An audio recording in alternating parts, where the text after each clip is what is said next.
Eh bien, bonjour à vous tous, ou bonsoir, suivant l'heure à laquelle vous allez regarder cette vidéo. J'espère que vous allez bien. Comme promis, voici donc la suite de notre creepypasta. Petit résumé pour ceux qui n'ont pas suivi la première partie. Je vais mettre d'ailleurs dans cette description la première partie pour vous rediriger sur la première vidéo pour que vous ne puissiez rien rater de cette creepypasta, car il est important que vous la commenciez depuis le début.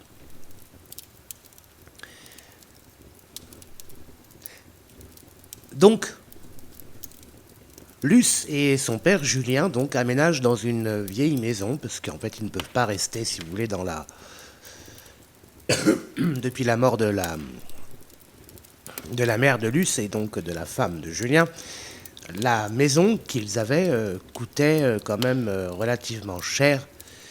Et du coup, Julien cherche depuis plusieurs semaines une vieille maison et tombe sur une annonce.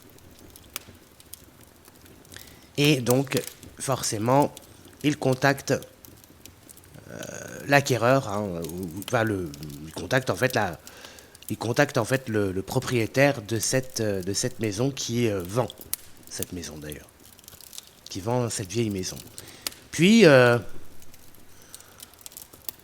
il appelle donc les déménageurs parce que de toute façon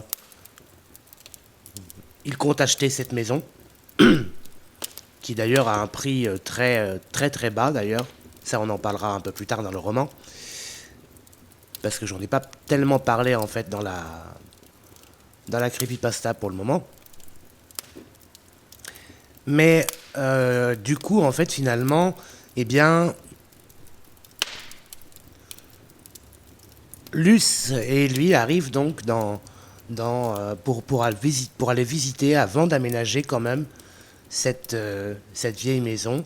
Ils sont accueillis donc par un vieillard un peu excentrique. Voilà, qui du coup leur fait visiter la maison, leur explique tout ce qu'il s'est passé à l'intérieur, et il y en a eu des drames. Puis, finalement, ils décident le lendemain, parce que le lendemain, du coup, les déménageurs arrivent avec toutes les affaires et tout ça, puis le propriétaire les aide donc à aménager. Ensuite, du coup, des phénomènes commencent un petit peu à arriver, petit à petit, dans cette vieille maison. Et un peu plus tard, le propriétaire meurt brutalement. J'espère en tout cas que vous allez aimer la suite de cette creepypasta. Je n'ai pas de script là pour le résumer, pour tout cela. Hein. Je fais ça directement comme ça, de vous à moi. Rien n'est prévu. Donc du coup, voilà. Je vous laisse écouter la suite maintenant, et j'espère qu'elle vous plaira autant que la première partie vous a plu. C'est la dernière partie, la dernière ligne droite avant la fin. Voilà. Vous en avez encore pour au moins, je pense, 1h30 facilement. Même moi, je sais pas combien de temps ça va durer parce que je fais ça un peu en direct, hein, donc je crée et après je monte ça en audio, donc du coup je ne sais pas encore combien de temps cette deuxième partie va durer. Peut-être qu'elle va durer 3/4 d'heure, peut-être qu'elle va durer 1h30, peut-être qu'elle va durer même 2 heures. Voilà, mais on dépassera pas les 2 heures, ça je vous le garantis. Allez, c'est parti, allons-y maintenant. Chapitre 7. Encore enveloppé de ma grande serviette douce, je quittais lentement la chaleur du bain. Je m'arrêtais quelques secondes devant le miroir embué par la vapeur, essayant d'apercevoir mon visage pâle et légèrement rougi par la honte. Je secouais la tête doucement, comme pour effacer cette honte que papa avait déjà balayée avec tant de tendresse. Je sursautais légèrement en entendant un discret bruit de porte. Papa venait juste d'entrouvrir doucement la salle de bain. Sa voix résonna avec une douceur infinie à travers l'entrebâillement. « Luce, j'ai déposé ton pyjama propre sur le lavabo. Prends ton temps, ma puce. Je suis juste derrière la porte si tu as besoin de moi. » Un sourire, léger mais sincère, étira mes lèvres, éclairant doucement mon visage fatigué.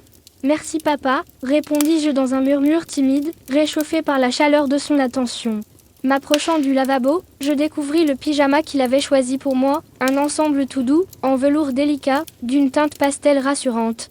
Mes doigts s'attardèrent lentement sur le tissu, savourant sa douceur avant de l'enfiler soigneusement, me sentant presque immédiatement enveloppée d'un tendre réconfort. Je pris le temps de sécher mes cheveux châtains, encore un peu humides, puis enfin prête, je rejoignis papa qui attendait patiemment près de la porte, comme un ange gardien, bras croisés, sourire aux lèvres. « Ce pyjama te va très bien, Luce, déclara-t-il avec une douceur sincère. Tu es toute mignonne. Merci, papa, répondis-je, un peu intimidée mais heureuse. Sa main rassurante se posa sur mon épaule, m'invitant silencieusement à le suivre dans le salon, où l'ambiance feutrée, presque rassurante, semblait vouloir nous faire oublier tout ce qui venait d'arriver dans ma chambre. Le canapé moelleux accueillit nos deux corps fatigués avec une sorte de douceur maternelle. Papa saisit la télécommande, baissant le son de la télévision allumée, où une émission quelconque diffusait silencieusement ses images colorées et insignifiantes, loin de notre inquiétude silencieuse. Je m'installai tout contre lui, blotti dans la chaleur rassurante de son bras, mon cœur battant plus calmement maintenant que j'étais près de lui. Pourtant, quelque chose persistait, cette peur diffuse, ce malaise inexplicable qui refusait de partir complètement. Je finis par murmurer timidement « Papa, je peux te dire quelque chose. » Il me regarda aussitôt, attentif et protecteur, et éteignit immédiatement le son pour être certain d'être totalement disponible. « Bien sûr, Luce, je suis là pour ça, ma chérie. » Je pris une inspiration, rassemblant tout mon courage, cherchant les bons mots pour exprimer ce qui me semblait encore absurde et pourtant si réel. Tout à l'heure, dans ma chambre, avant que tu arrives, la boîte à bijoux de maman s'est mise à bouger toute seule. Pas un simple mouvement, papa, elle a vraiment glissé sur la commode, et j'ai entendu une voix, très faible, mais claire, qui murmurait mon prénom. Je te jure, papa, que je n'ai pas rêvé. C'était réel. Le sourire rassurant de papa disparut lentement, remplacé par une expression plus grave, plus inquiète. Je voyais dans ses yeux qu'il essayait d'abord de rationaliser, de minimiser comme il le faisait toujours. Mais cette fois, une ombre passa sur son visage. « Luce, tu es sûre de toi ? Peut être que tu étais fatiguée, très nerveuse après cette journée si particulière. » Je secouai la tête avec détermination, serrant sa main plus fort. « Non, papa. Je suis certaine. Il se passe vraiment quelque chose d'étrange dans cette maison, quelque chose de mal, de dangereux, je le sens. » Cette fois, papa hésita vraiment. Son regard se voila d'une inquiétude réelle, profonde, presque terrifiée. Et pour la première fois, je sentis qu'il ne rejetait pas immédiatement mes craintes. Je ne sais pas quoi en penser, Luce. Je commence aussi à avoir cette impression bizarre, admit-il finalement, à voix basse. À cet instant précis, la télévision, toujours allumée mais muette, émit soudain un craquement sinistre. Mon corps se raidit instantanément. Papa tourna aussitôt la tête vers l'écran, intrigué, puis soudainement troublé. Qu'est-ce qui se passe encore ? À l'écran, l'image habituelle se brouilla lentement, les couleurs disparurent dans un brouillard neigeux, grésillant silencieusement. Papa tenta de changer de chaîne avec la télécommande, mais rien ne se produisit. Un frisson glacé me traversa le corps tout entier alors que, peu à peu, une forme humaine commençait à apparaître au milieu de cette neige épaisse. D'abord floue, presque indistincte, cette silhouette prit peu à peu des traits plus nets. Mon cœur se serra, mon souffle se coupa net quand je reconnus enfin ce visage pâle, livide, aux traits tirés par la douleur et le chagrin. C'était maman. C'était Olivia. Mais pas telle que je l'avais connue. C'était une apparition cadavérique, ses yeux sombres et creusés fixés sur moi, avec une tristesse douloureuse, accusatrice, presque haineuse. « Mon Dieu !» souffla papa, incapable de détacher les yeux de l'écran. La voix d'Olivia se mit à résonner, lentement, déformée par les parasites électriques de la télévision, terriblement familière et effrayante à la fois. « Luce, ma Luce, je suis là, je suis toujours là. Tu ne peux pas m'oublier, mon amour, jamais tu ne m'oublieras. » Les larmes me montèrent aux yeux, une terreur glacée m'envahit entièrement. Je serrai désespérément la main de papa qui tremblait elle aussi maintenant. L'apparition d'Olivia devint de plus en plus nette, effrayante et tragiquement belle à la fois. Le brouillard neigeux se teinta lentement d'un rouge sombre, morbide, comme du sang dilué dans l'eau. Son regard se fit insistant, presque brûlant. « Tu m'entends, Luce ? Je reviendrai toujours, pour toi, pour nous. » Puis l'écran redevint noir, brutalement, nous laissant dans un silence lourd, oppressant, terrifiant. Le silence qui avait suivi l'apparition brutale et terrifiante de maman à travers la télévision semblait s'éterniser. J'étais pétrifiée, agrippée au bras de papa, incapable de bouger. Mon cœur battait si fort dans ma poitrine que je craignais qu'il finisse par exploser, là, en plein milieu du salon. Papa respirait bruyamment, comme si l'air s'était soudainement épaissi, devenu difficile à inspirer. Quelques secondes passèrent ainsi, lourdes comme des heures, jusqu'à ce que papa rompe enfin le silence en murmurant d'une voix étrangement rauque, à peine audible. « Luce, reste près de moi. Ne bouge surtout pas. » Je hocha la tête sans un mot, collé à lui, trop effrayé pour faire autre chose.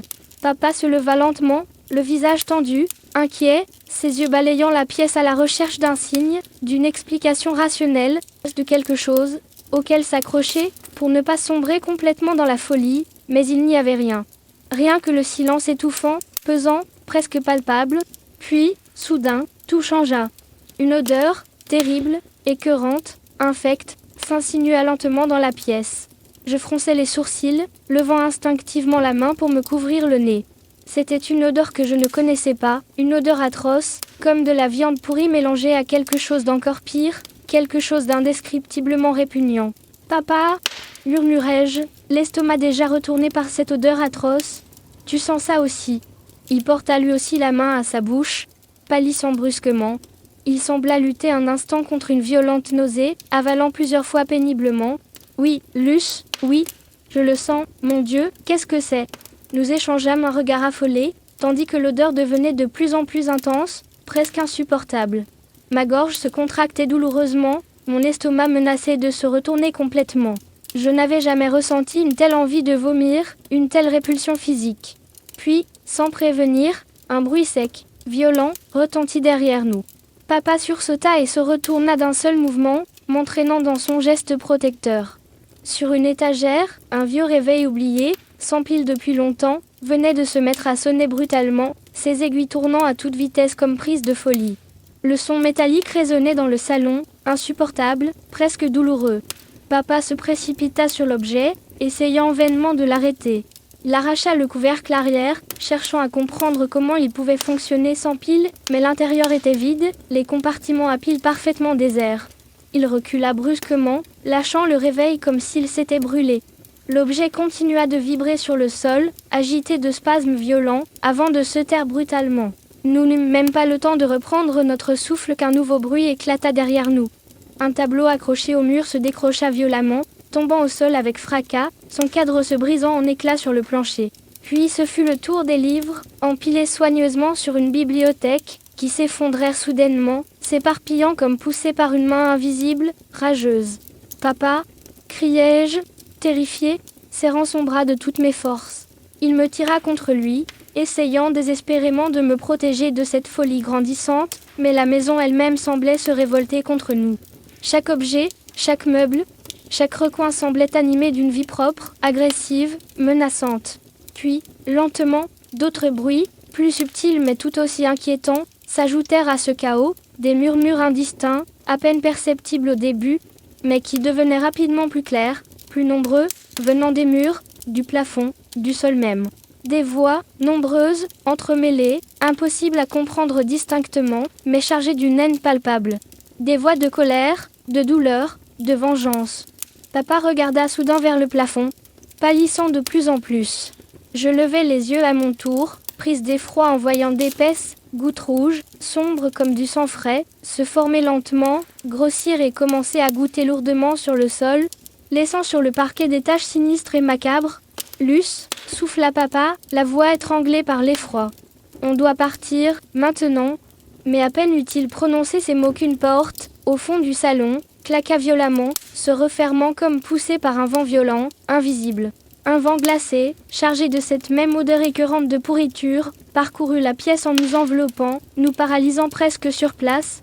La lumière du salon se mit à vaciller brutalement, jetant des ombres grotesques sur les murs, créant des formes monstrueuses et mouvantes. Je me cramponnais désespérément à papa, incapable de détourner les yeux du plafond qui continuait à saigner littéralement sur nous. Puis une voix, plus claire, distincte, presque reconnaissable malgré son aspect déformé, s'éleva lentement du fond de la pièce, semblant provenir d'un coin sombre, mal éclairée, une voix féminine, faible, plaintive, douloureuse. Vous ne pouvez pas fuir. Personne ne fuit jamais vraiment cette maison. Papa tourna brusquement la tête vers cette voix, pâlissant encore davantage, si c'était possible. Je reconnus avec effroi cette voix, c'était celle de la femme qui avait péri brûlée vive dans cette maison, selon ce que l'ancien propriétaire nous avait raconté. « Qui êtes-vous » cria papa d'une voix tremblante, essayant de garder une contenance qui s'effondrait à chaque seconde. « Que voulez-vous de nous » Un rire sinistre répondit à sa question, un rire froid, haineux, suivi par une succession de murmures de plus en plus forts, de plus en plus hostiles. Et puis, soudainement, une silhouette sombre, déformée, comme carbonisée, se dessina dans l'ombre du salon, se tenant immobile, silencieuse, son regard brûlant d'une colère éternelle dirigé vers nous.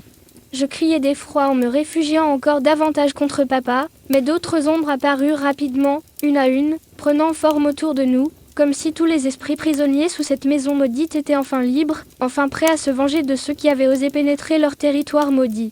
La pièce entière était maintenant envahie par une obscurité mouvante, vivante, terrifiante. Papa et moi étions cernés, pris au piège, sans aucun moyen de fuir, sans aucune échappatoire. La voix de la femme brûlée résonna encore, forte, vibrante de colère. « Vous n'échapperez pas à votre destin. Personne n'y échappe. » Je regardais papa, désespéré, les larmes ruisselant sur mes joues, tandis que la maison tout entière semblait se refermer sur nous, prête à nous engloutir dans son obscurité sans fin. À cet instant précis, une seule vérité s'imposa brutalement à moi, claire comme jamais, nous n'étions plus seuls ici, et nous ne le serions plus jamais. Les ténèbres s'étaient définitivement éveillées.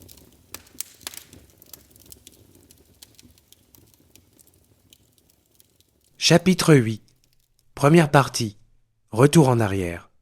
15 jours avant la visite. J'avais passé toute la matinée devant mon ordinateur, penché sur l'écran lumineux, avec un mélange d'espoir et de frustration croissante. Cela faisait déjà plusieurs jours que je parcourais les annonces immobilières sur Internet, cherchant désespérément une solution miracle qui nous permettrait, à Luce et à moi, de retrouver un peu de stabilité après tous ces mois difficiles. Notre maison actuelle, bien que confortable, chaleureuse et chargée de souvenirs heureux, devenait malheureusement un poids beaucoup trop lourd pour nos finances.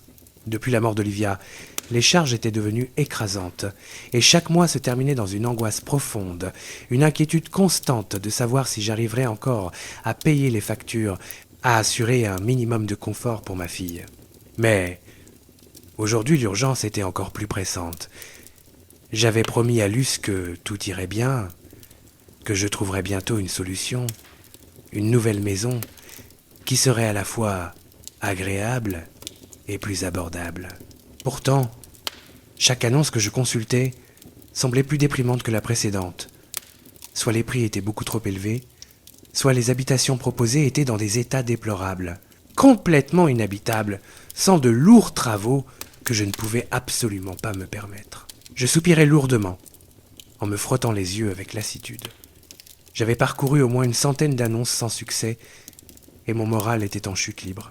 Pourtant, il était hors de question que j'abandonne. Hors de question que je baisse les bras. Luce comptait sur moi.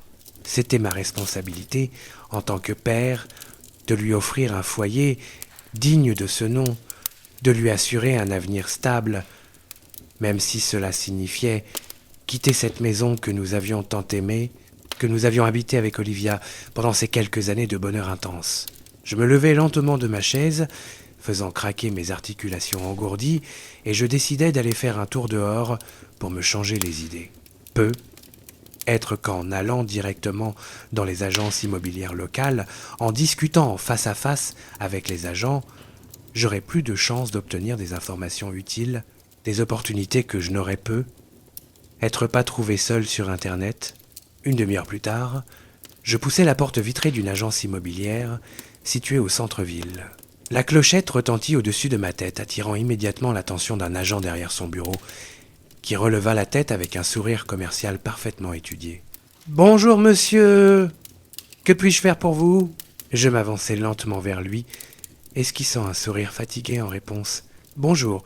Eh bien voilà, je cherche une maison assez rapidement, quelque chose de correct, mais surtout à un prix abordable, expliquai-je avec honnêteté. » Il hocha la tête avec professionnalisme, sortant déjà une feuille pour noter mes critères.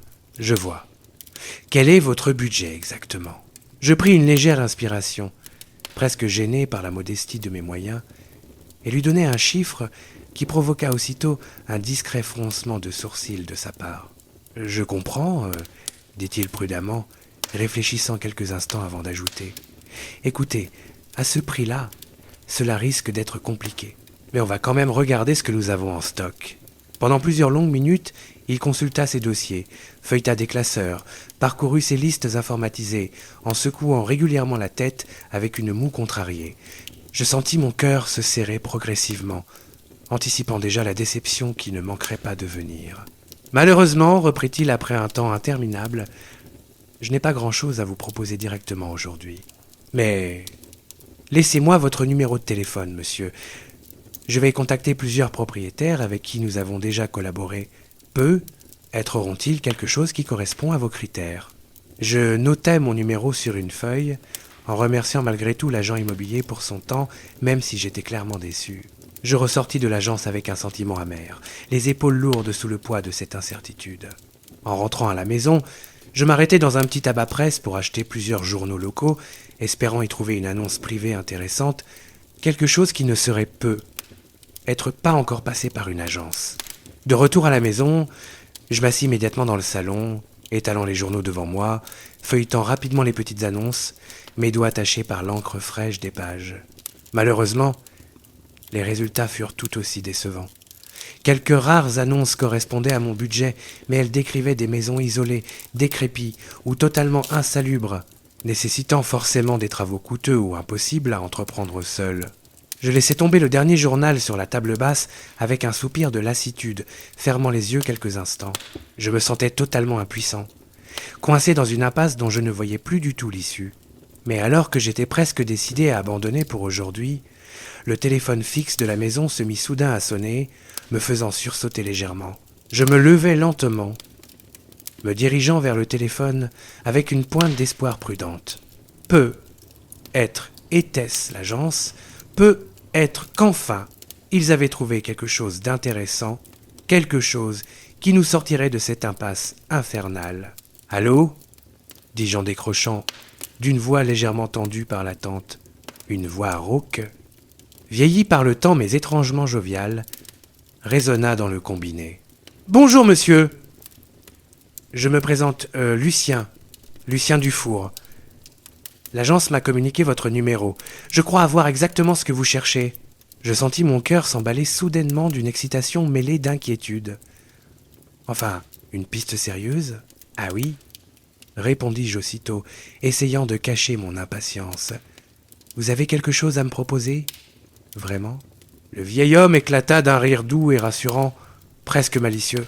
Oh oui, monsieur, quelque chose d'assez unique, je dirais même exceptionnel, et à un prix imbattable. Je pris une profonde inspiration, presque incrédule devant ma chance soudaine. Peut-être que finalement, tout allait enfin s'arranger. Mais écoutez, je suis très intéressé, monsieur Dufour. Vous pourriez m'en dire davantage sur cette maison ?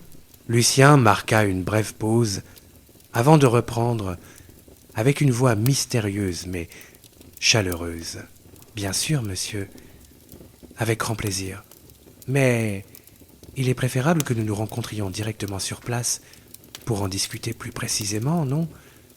Je suis sûr que vous ne serez pas déçu. Un étrange frisson parcourut mon dos à ces mots, mais je balayai rapidement cette inquiétude absurde. Enfin, je tenais être la solution tant espérée. Très bien, monsieur Dufour, répondis-je finalement, enthousiaste malgré tout. Donnez-moi l'adresse, je serai là dès que possible. Après ce premier appel étrange mais encourageant de Lucien Dufour, les choses se précipitèrent rapidement. Cette maison, présentée à un prix exceptionnellement bas, semblait soudain être la réponse parfaite à tous nos problèmes. Malgré le malaise subtil que j'avais ressenti lors de notre bref échange téléphonique, je décidai de ne pas trop m'attarder sur ces impressions fugaces. Après tout, la fatigue, le stress de la recherche, tout cela pouvait aisément expliquer cette vague appréhension. Le plus important, c'était d'offrir à Luce un nouveau départ, une vie plus sereine et stable. Les jours suivants furent entièrement consacrés aux préparatifs du déménagement. Une période intense, rythmée par les démarches administratives, les cartons à préparer et surtout l'annonce à Luce de cette nouvelle importante.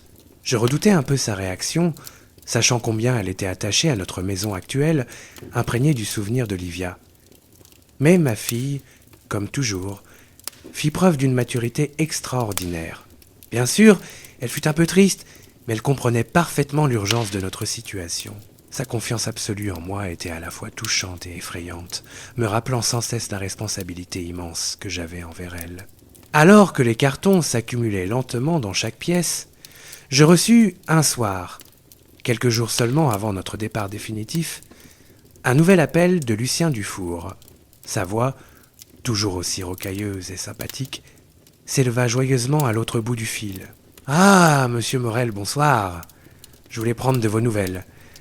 Les préparatifs se passent bien, j'espère ?» Je souris instinctivement devant cette attention inattendue, tenant le combiné avec une légère surprise. « Oui, merci, monsieur Dufour. Les cartons s'empilent lentement, mais sûrement. On devrait être prêt à temps. » Un léger rire chaleureux me répondit aussitôt, teinté d'une étrange nostalgie. « Ah, tant mieux, tant mieux. Je suis vraiment heureux de savoir que cette maison va enfin retrouver une vraie famille, monsieur Morel. Elle mérite vraiment ça, vous savez, malgré tout ce qu'elle a pu vivre. » Un silence troublant s'installa soudain, comme si Lucien venait de réaliser qu'il en avait dit un peu trop. Sentant son hésitation, je pris rapidement la parole, intrigué malgré moi. « Comment ça, monsieur Dufour ? Elle a vécu quelque chose de particulier, cette maison ?» Il hésita un instant avant de répondre, reprenant un ton rassurant, mais légèrement évasif. « Oh, vous savez, monsieur Morel, toutes les vieilles maisons ont leur histoire. Celle-ci est très ancienne, et elle a connu plusieurs générations. Mais enfin, rien qui puisse vous inquiéter réellement. Disons simplement que certains occupants passés n'ont pas eu une vie très facile. Vous savez ce que c'est ? Le poids des années, des générations. Ça laisse toujours quelques cicatrices, n'est-ce pas ? » Son rire léger et tranquille, presque forcé cette fois, résonna doucement à travers le combiné. Pourtant, une légère anxiété s'était glissée dans mon cœur. « Vous voulez dire que des événements graves s'y sont déroulés ?» demandai-je, tentant de masquer mon inquiétude. Il y eut un nouveau silence, plus lourd, presque embarrassé. Lucien finit par soupirer doucement avant de répondre avec une certaine gravité. « Monsieur Morel, je serai totalement honnête avec vous. Oui, cette maison a connu son lot de tristesse, de douleur même, par moments. Certaines familles qui y ont vécu ont traversé des épreuves douloureuses. Mais croyez-moi, rien qui puisse vous empêcher, vous et votre fille, de vivre paisiblement à l'intérieur de ces murs. Ces histoires sont vieilles de plusieurs décennies, monsieur. Parfois, il vaut mieux laisser le passé là où il est, vous comprenez ? » Je pris une lente inspiration, essayant de calmer les battements un peu trop rapides de mon cœur. Ces paroles m'intriguaient autant qu'elles m'inquiétaient, mais en même temps, la sincérité de cet homme âgé me rassurait étrangement. « Je comprends, monsieur Dufour. Vous avez raison. Toutes les maisons ont leur histoire. Ce qui compte pour nous, c'est ce que nous allons y construire, maintenant. » Je perçus immédiatement le soulagement dans sa voix. « Voilà une très belle façon de voir les choses, monsieur Morel. Cette maison sera ce que vous en ferez, et j'ai le sentiment que vous saurez y être heureux, vous et votre petite Luce. » Je souris à nouveau malgré moi, touché par la bienveillance sincère que dégageait ce vieil homme. « Je l'espère vraiment, monsieur Dufour. Merci beaucoup pour votre honnêteté et votre gentillesse. Oh, c'est bien naturel, monsieur Morel. Je n'ai plus beaucoup de temps devant moi, vous savez. La vieillesse n'est pas toujours tendre, ajouta-t-il avec un petit rire mélancolique. Alors, autant finir mes jours en étant honnête avec les autres et avec moi-même, n'est-ce pas ? Je fus à nouveau frappé par le caractère singulier de cet homme, à la fois si doux, si simple et pourtant si mystérieux, comme s'il portait en lui un secret lourd, un fardeau invisible qui semblait peser constamment sur ses épaules. « En tout cas, reprit-il après un court silence, je tenais à vous souhaiter une bonne installation par avance. Je sais que vous devez encore être très occupé, alors je ne vous retiens pas plus longtemps. »« Merci beaucoup, monsieur Dufour, répondis-je avec gratitude. Merci pour tout. »« Je vous en prie, monsieur Morel. Prenez soin de vous et de votre fille. Surtout, à très bientôt, conclut-il doucement. Le clic discret de la communication interrompu me ramena doucement à la réalité. J'étais immobile, le combiné toujours à l'oreille, perdu dans mes pensées. Quelque chose dans cet appel m'avait profondément perturbé, sans que je puisse exactement dire quoi. Je reposais lentement le combiné, mon regard se perdant sur les cartons déjà emballés dans le salon, sur les photos d'Olivia encore accrochées au mur, sur ces souvenirs précieux d'un bonheur passé. Une légère anxiété persistait, tapie au fond de moi, à peine perceptible mais présente, insistante, comme une ombre silencieuse attendant son heure. Mais je décidai de l'ignorer. Après tout, Lucien Dufour avait raison. Toutes les vieilles maisons avaient leur passé, leurs histoires, bonnes ou mauvaises. Ce qui comptait désormais, c'était le futur, c'était Luce. C'était cette nouvelle vie que nous étions sur le point de commencer ensemble, loin de toutes ces difficultés, loin de toutes ces peurs. Je me levai lentement pour rejoindre Luce à l'étage. Après tout, nous avions encore beaucoup de cartons à préparer. Et cette maison, malgré tout, restait notre chance, notre espoir. Rien d'autre n'avait vraiment d'importance. Ou du moins, c'est ce que je voulais croire.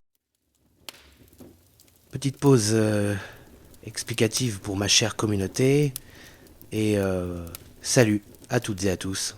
Ici Kekev, votre conteur préféré, qui fait une petite interruption dans cette terrifiante histoire que nous vivons ensemble depuis déjà un bon moment. Histoire de faire une petite mise au point narrative avec vous. Je suis sûr que certains d'entre vous se sont peu être demandé pourquoi j'ai soudain décidé de faire un retour en arrière alors que les événements paranormaux devenaient de plus en plus intenses et terrifiants dans notre creepypasta Les cendres du passé, jusqu'à ce que la mort nous réunisse. Et bien voilà, si j'ai choisi de faire cette parenthèse dans le récit, de revenir 15 jours en arrière, ce n'est évidemment pas par hasard.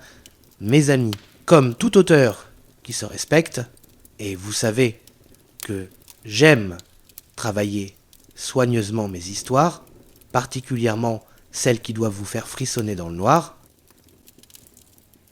Alors pourquoi précisément ce retour en arrière ? Eh bien tout simplement pour éclairer l'un des points centraux de l'intrigue, cette fameuse maison, véritable personnage à part entière de notre récit, que Julien C. a, dire-moi dans l'histoire, et sa fille, Luce, ont acquis à un prix si incroyablement bas. Je pense qu'en tant que lecteur ou auditeur, vous étiez en droit de vous demander pourquoi une maison si vaste, avec un potentiel réel malgré son âge, pouvait être vendue à un tarif si dérisoire. Était-ce seulement une question financière ? Une simple opportunité trop belle pour être vraie ? Évidemment, il y avait une part de mystère là-dessous, et, comme vous le savez maintenant, aucun mystère n'est totalement anodin dans une creepypasta digne de ce nom. Ce retour en arrière est donc là pour combler ce vide narratif. Je voulais absolument que vous soyez témoin direct de ce qui a poussé Julien à choisir précisément cette maison, à accepter cette offre alléchante, mais aussi à percevoir dès le départ certains indices subtils qui pouvaient déjà indiquer que quelque chose de troublant était en jeu. Je voulais aussi vous plonger encore plus profondément dans la psychologie des personnages, surtout celle de Julien, qui, en tant que père aimant, inquiet, et quelque peu désespéré par une situation financière complexe après la mort de sa femme Olivia, se retrouve dans une position de vulnérabilité très forte, ce qui rend sa décision d'accepter l'offre de Lucien Dufour beaucoup plus crédible et touchante. Il était essentiel de montrer comment, dans une telle situation, on peut ignorer ou minimiser certains détails inquiétants, certaines mises en garde subtiles, simplement parce qu'on a envie d'y croire, qu'on veut à tout prix offrir une vie meilleure à ses proches ici à Luce.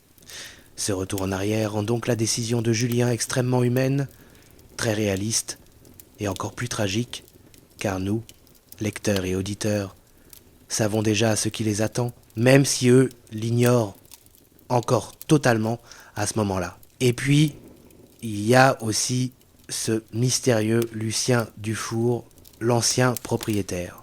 Sa mort brutale, dans un chapitre précédent, devait nécessairement être mise en perspective avec le personnage que Julien avait rencontré au départ. En revenant en arrière, je voulais absolument que vous compreniez mieux qui était Lucien avant sa fin tragique.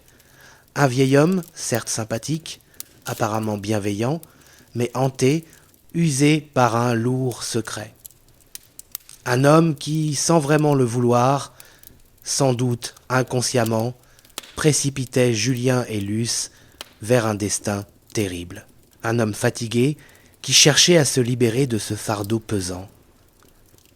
Un peu comme s'il voulait enfin passer à autre chose avant sa propre fin. Mais sans pouvoir révéler explicitement la vérité, trop douloureuse et trop sombre pour être avouée, clairement, tout cela, mes chers amis, était crucial pour comprendre parfaitement la profondeur psychologique et dramatique de notre histoire. Sans ce retour en arrière, une grande partie des motivations, des réactions, et même de l'horreur subtile qui imprègne toute la creepypasta aurait été perdue ou incomprise. Cette pause narrative permet aussi d'offrir une respiration bienvenue au récit, de vous donner le temps d'assimiler toutes ces informations, de mieux cerner les personnages, de mieux ressentir ce mélange d'espoir et d'angoisse qui précède la véritable terreur. Car, croyez-moi, après ce retour en arrière, la suite n'en sera que plus effrayante, plus intense et plus immersive.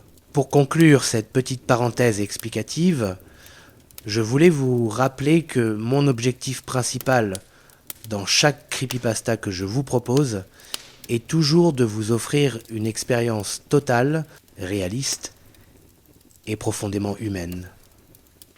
Même dans les pires moments d'horreur surnaturelle, j'ai choisi de vous impliquer, de vous plonger dans les pensées, les décisions et même les erreurs de mes personnages pour que chaque frisson ressenti soit authentique, puissant et profondément marquant. Voilà donc pourquoi ce retour en arrière était indispensable à mon histoire.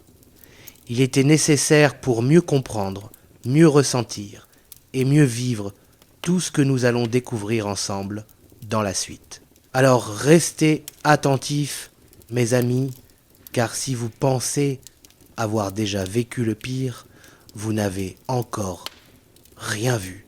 Les événements à venir seront bien plus terribles, bien plus poignants et bien plus inattendus que tout ce que vous avez pu imaginer jusqu'à maintenant. Merci infiniment d'être là, de me suivre fidèlement dans chaque aventure horrifique que je vous propose et surtout, n'hésitez pas à me laisser vos commentaires, vos ressentis, vos hypothèses, car c'est toujours un plaisir immense de vous lire et d'échanger avec vous tous. Prenez soin de vous et soyez prêts pour la suite qui arrive très bientôt. À tout de suite, mes amis, et bon courage pour la suite.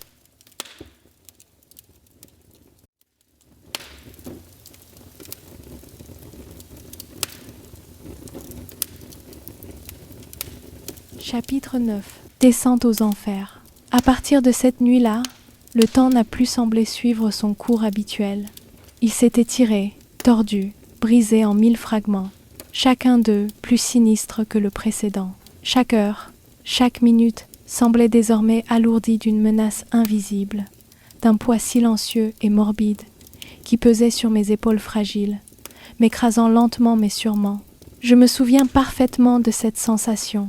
Quand je me suis levée ce matin-là, une nausée immédiate, intense, viscérale, causée par une odeur ignoble, atroce, L'air était saturé d'un mélange de charogne, de chair décomposée et d'une pourriture humide qui donnait l'impression qu'un animal crevé se décomposait à même le sol. J'ai refermé mes mains sur mon nez, retenant un haut le cœur, puis je suis sortie prudemment dans le couloir pour rejoindre papa. Mes jambes tremblaient et chaque pas vers le rez-de-chaussée devenait presque impossible, tant cette odeur immonde s'accentuait, envahissant chaque parcelle de la maison, chaque recoin, chaque ombre. Dans la cuisine, papa était agenouillé, blême comme jamais je ne l'avais vu. Devant lui s'étalait une large flaque brunâtre, visqueuse, comme si le sol lui-même avait vomi cette matière infâme, répugnante. À chaque passage de l'éponge, cette chose semblait croître, étendre davantage ses tentacules gluants et infects. « Papa, qu'est-ce que c'est que ça ?» murmurai-je d'une voix étranglée. Julien releva les yeux vers moi.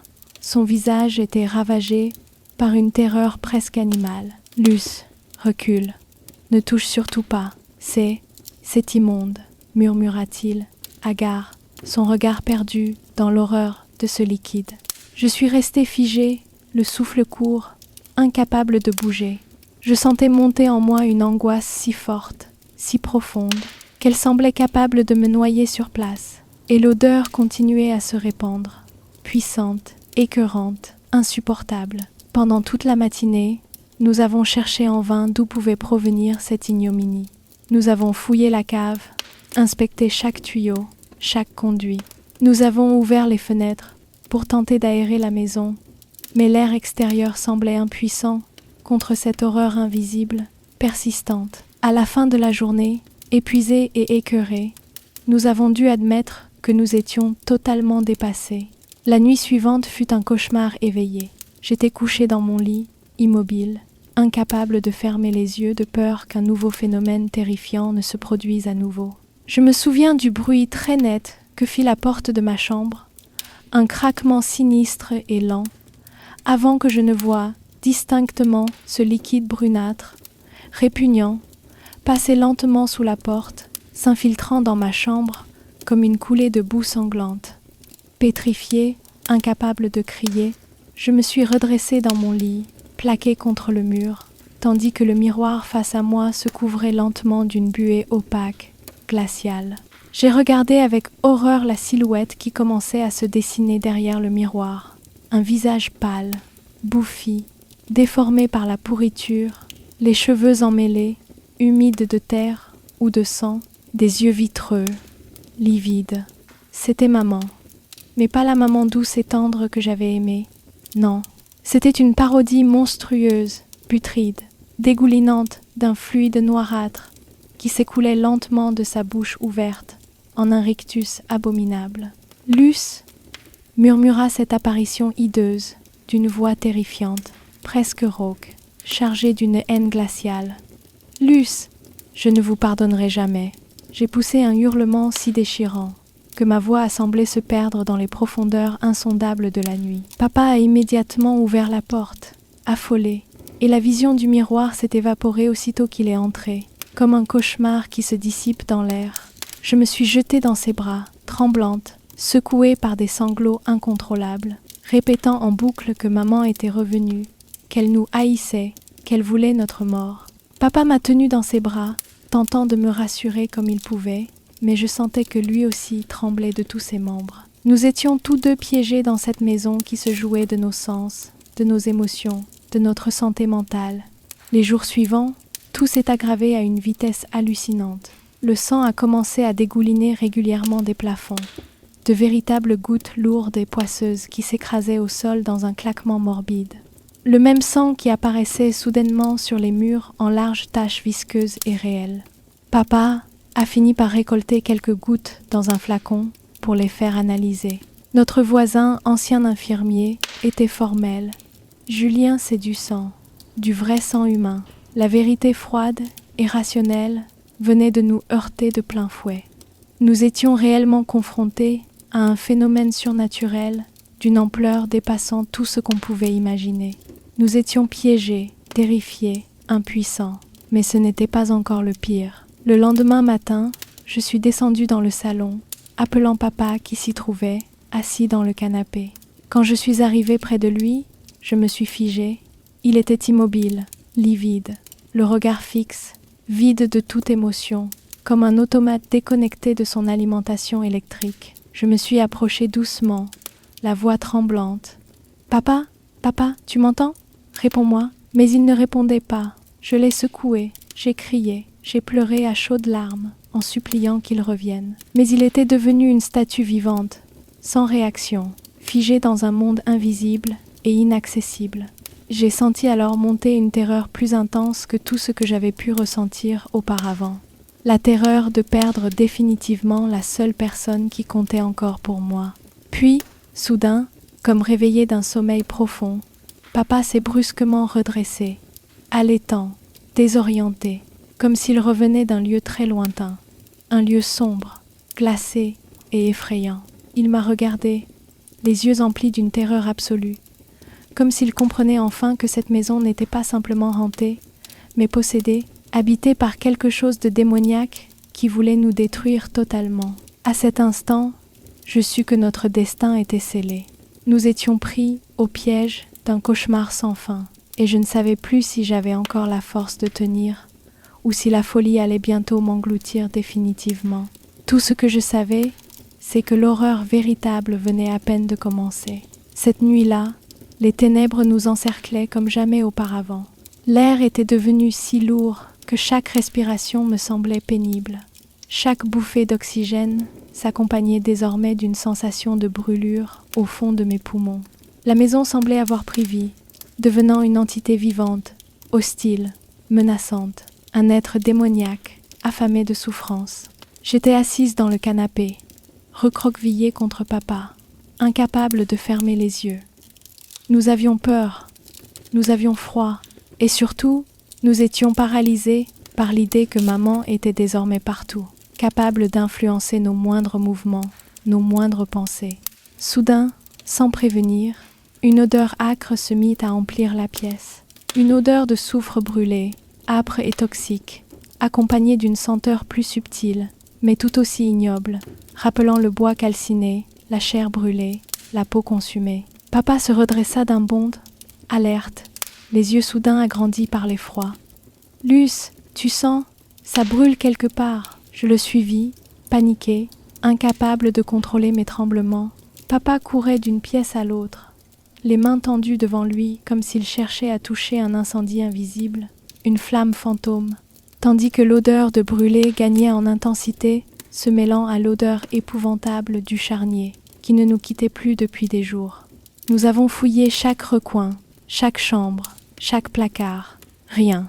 Pas une seule trace de feu visible. Mais l'odeur persistait, devenait insupportable, écœurante, suffocante. Et puis, subitement, un nouveau bruit se fit entendre dans le silence glacé de la nuit. Des rires aigus, enfantins, insoutenables. Nous avons sursauté ensemble, le cœur battant à tout rompre. C'est quoi ça ? Bredouillai-je, saisi de terreur. Papa secoua la tête, livide, figé. Les jouets dans ta chambre. Luce, il s'allume tout seul. Nous avons grimpé 4 à 4 les marches qui nous menaient à l'étage. La porte de ma chambre était entr'ouverte, laissant filtrer une lueur rougeâtre, surnaturelle. Mon cœur battait si fort que je pensais qu'il allait exploser sur place. Quand papa poussa la porte, une vision cauchemardesque nous attendait. Toutes mes poupées, mes peluches, mes jouets s'étaient mis en marche simultanément, leurs voix mécaniques mêlées dans un concert lugubre, leurs yeux lumineux clignotant dans la pénombre, projetant des ombres torturées sur les murs. Mais le pire était leur expression. Leur visage avait changé, déformé par une grimace horrifiante, un rictus malsain, comme s'ils étaient possédés par une haine glaciale, une méchanceté pure et diabolique. Je suis restée paralysée, incapable même de crier. Papa, horrifié, se précipita pour arracher les piles des jouets, mais à sa grande stupeur, beaucoup n'en avaient même plus. Pourtant, ils continuaient à rire, à parler, à chanter, leur voix déformée devenant de plus en plus stridente, menaçante. « Impossible !» souffla-t-il, totalement anéanti, tandis que les rires se muaient en hurlements stridents, inhumains, presque animaux. Soudain, Un nouveau son plus inquiétant encore couvrit tous les autres. Un sifflement aigu, suivi d'une odeur très reconnaissable, implacable, l'odeur du gaz. Nous nous regardâmes, pris de terreur absolue, avant de dévaler l'escalier en catastrophe. Papa entra dans la cuisine en premier. Il poussa un cri étranglé. J'arrivai juste après lui, à bout de souffle, et fus saisi d'horreur à mon tour. Le gaz était ouvert à plein régime, chaque brûleur déversant silencieusement son poison mortel dans la pièce. Et là, debout près de la cuisinière, se tenait maman. Ou plutôt, la monstruosité qu'elle était devenue. Son visage était décomposé, livide, ses joues creusées, ses lèvres noircies par la mort, ses yeux vitreux, injectés de sang, et pourtant, elle souriait, d'un sourire monstrueux, empli d'une haine sans limite. « Vous devez mourir », murmura-t-elle, d'une voix caverneuse, surnaturelle, effrayante de froideur. Papa, animé d'une force désespérée, s'élança vers la cuisinière, coupa brutalement l'arrivée du gaz. Puis, ouvrant frénétiquement toutes les fenêtres, il hurla. « Luce, dehors, vite !»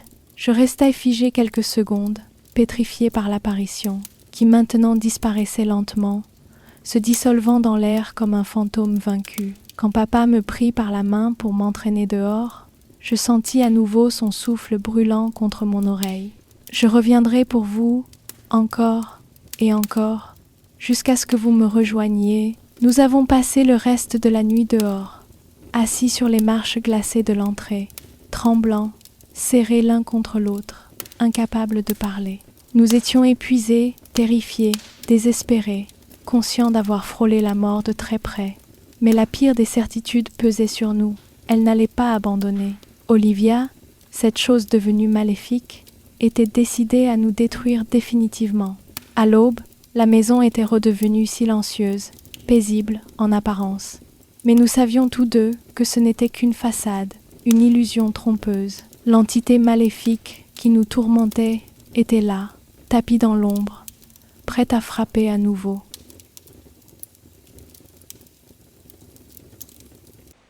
Ma chère commu, eh bien, finalement, je comptais, balancer cette vidéo, enfin, une seule partie, pour toute l'histoire. Mais en fait, je constate que, eh bien, elle n'est pas encore complètement finie. Il reste encore quelques chapitres, 4-5 chapitres à faire. Et déjà, on en est déjà à 50 minutes à peu près, déjà. Donc, je me suis dit, puisque du coup, je vois que vous avez l'air d'avoir apprécié cette creepypasta, je vais donc, du coup, maintenant, vous balancer directement la deuxième partie. Du coup, il y aura 3 parties, hein, j'en suis navré. Mais au moins, vous aurez la deuxième partie pour ce soir. J'espère qu'elle vous plaira autant que la première.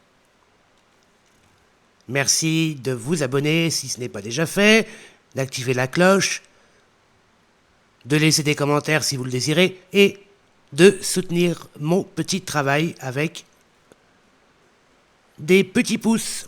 Allez, bonne séance d'horreur.